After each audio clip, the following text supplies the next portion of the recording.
News used to be information. Now it's a collection of clickbait, buzzwords, opinion articles so basic they could have been written by Duncan Garner, live weather cameras that show you in real time what the weather is like where you are now, and a series of seemingly pointless live crosses to places where nothing is happening. Should I bus? Just gonna...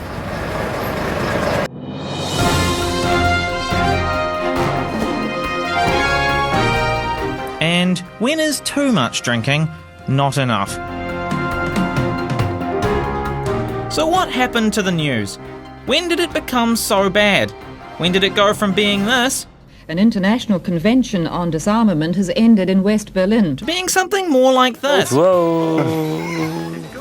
When my parents were growing up, I wasn't alive, but former TVNZ head of news Bill Ralston was. Shame he isn't now, otherwise I would have talked to him. Like this.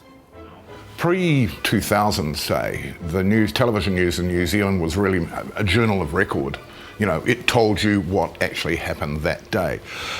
Post-2000, it began to change considerably to get more into editorialising or comment. It began to get more colour in the sense of what was going on. Could you repeat that answer, but with more swear words? Fuck off. No. The statistics seem to back up Ralston.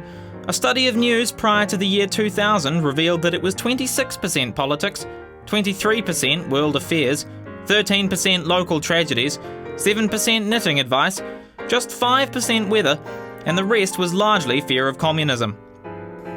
In order to compare, we took a swab of today's news and sent it to a laboratory. The results were disappointing. According to the lab, the news contains dust, screen cleaner, and a little bit of semen.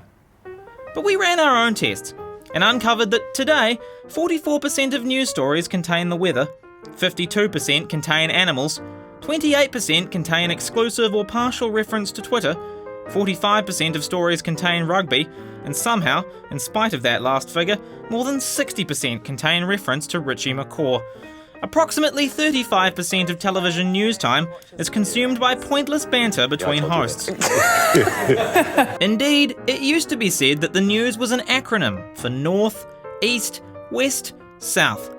But today, it spells, now everyone's stupid. But some feel that the change began even earlier than the mid-2000s.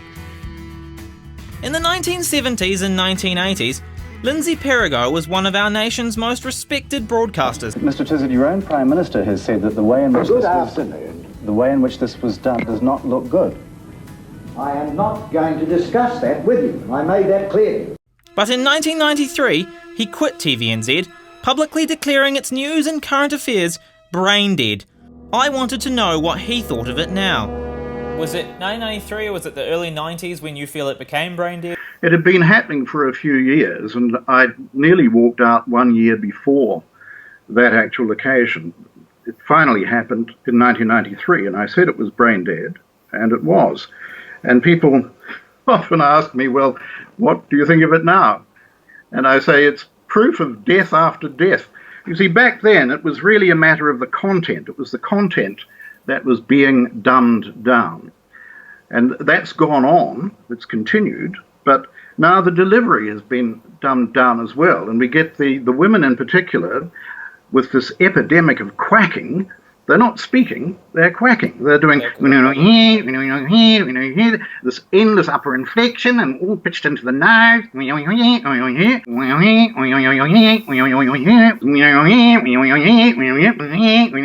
And generally the boys don't quack, they have this. There must be an inquiry as to how this was able to occur. Who did it? What were they up to? Lindsay raised an interesting point. Who is responsible for the state of news today? Is it the corporate executives? The editors and producers? The journalists themselves? Or is it Patrick Gower? He bossed the game battle of the bogeymen, like your classic Labradoodle or Schnoodle or Schnauzer. How many llamas have you done the numbers on the llamas? Oh, say, can you see? This is the fucking news. Is it Patrick Gower's fault? you can argue the toss about that, but there should be a vetting process whereby anyone who sounds like that doesn't get to go to air. Is it Patrick Gower's fault? No, I like Paddy. He's got an unusual standing style. It's sort of like Johnny Wilkinson about to kick a goal. He stands like this. He does a lot of commentary, and it's very difficult to tell where the facts stop and his extrapolation starts. But no, I don't think it's his fault. Is it your fault? It is probably my fault. Could you apologise? With swear words? With swear words, I am so fucking sorry. It's all my fault. And Mark Jennings' fault. Perhaps Ralston is right. Maybe it is his fault. But even if it is it really that bad? Or are we viewing the news of the past through rose-tinted glasses? Today's blasts were more widely spaced and not Sure, it may have been more substantive, but was it humane? Until the mid-2000s, news practices were poorly regulated and highly experimental. Journalists were forced to take performance-enhancing drugs, often leading to horrible side effects. Today in court. Can you take a message?